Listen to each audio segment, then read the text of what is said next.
أعوذ بالله من الشيطان الرجيم بسم الله الرحمن الرحيم اللهم صل على سيدنا محمد وعلى آل سيدنا محمد وسلم. Chers frères, chers sœurs, assalamu alaikum wa rahmatullahi ta'ala wa barakatuhu. Nous demandons à Allah subhanahu wa ta'ala de nous montrer ce grand mois béni qui est le mois de Ramadan dans la foi, dans la sincérité et dans la crainte révérentielle d'Allah subhanahu wa ta'ala.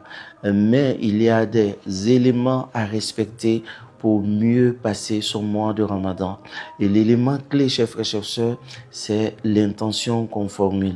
Allah subhanahu wa ta'ala nous dit que tout ce que nous devrons faire dans notre religion en islam, il faut d'abord l'intention. Le prophète nous dit alayhi salatu wassalam, que les actes ne valent que par leur intention. Et l'intention du jeûne, ça se situe à 3 dimensions.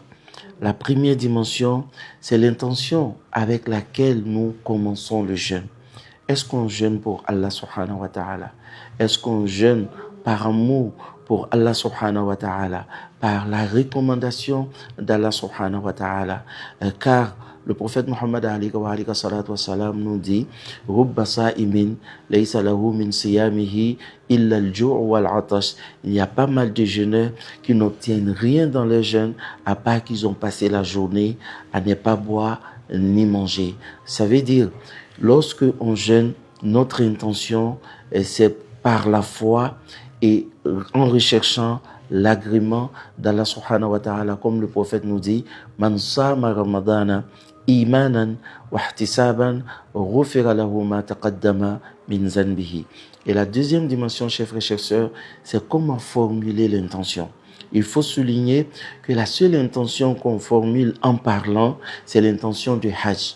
Et après, en dehors de l'intention du Hajj, on peut formuler toutes les intentions dans le cœur en pensant l'intention et sans même prononcer quoi que ce soit. Donc, dans le jeûne du mois de Ramadan, on ne formule pas l'intention avant l'apparition du croissant lunaire. On ne formule pas l'intention le jour du doute. Mais lorsqu'on a la certitude que ce jour-là, le lendemain, est le premier jour du mois de Ramadan, c'est en ce moment qu'on formule l'intention. Et soit nous formulons l'intention pour jeûner tout le mois de Ramadan et cette intention suffit pour tout le mois de Ramadan. Et soit nous formulons l'intention chaque nuit, soit à la prise de Suhour ou après la prière de Maghrib en jeûnant le lendemain. Mais il est préférable de prendre une seule intention pour tout le mois de Ramadan. Et quand on oublie de formuler l'intention, ou on fait exprès de ne pas formuler l'intention, et le premier jour, on se rend compte que c'est le premier jour du mois de Ramadan, nous sommes obligés de nous abstenir. Quand on mange ce jour-là, on remplace par 2 mois de jeûne successifs. Et aussi, chers frères et chers sœurs, en formulant l'intention, il faut la faire accompagner par des bénédictions. Demandez à Allah subhanahu wa ta'ala de vous donner la force, de vous donner de quoi rompre le jeûne, de quoi commencer le jeûne.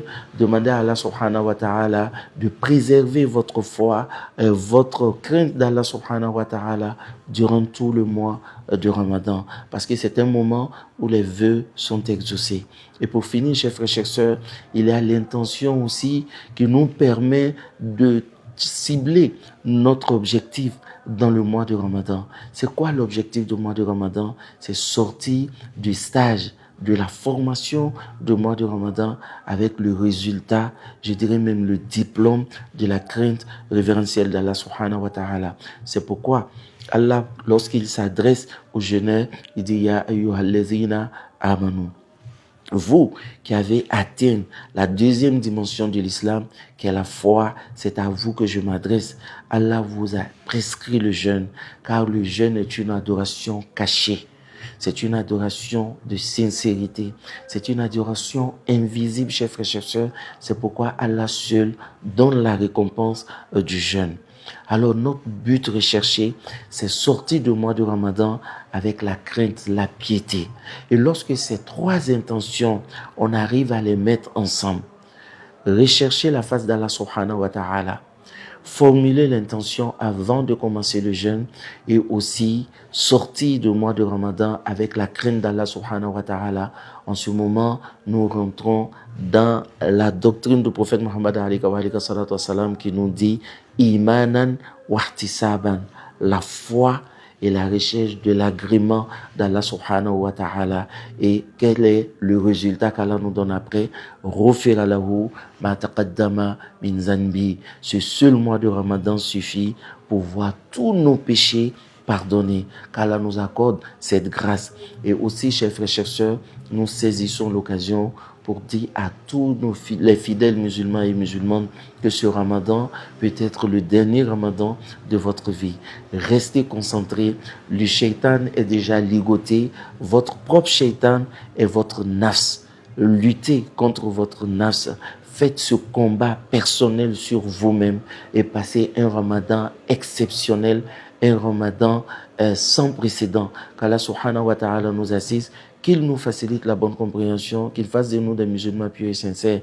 Bon Ramadan à tous et à toutes. Wassalamu alaikum wa rahmatullahi ta'ala wa barakatuhu.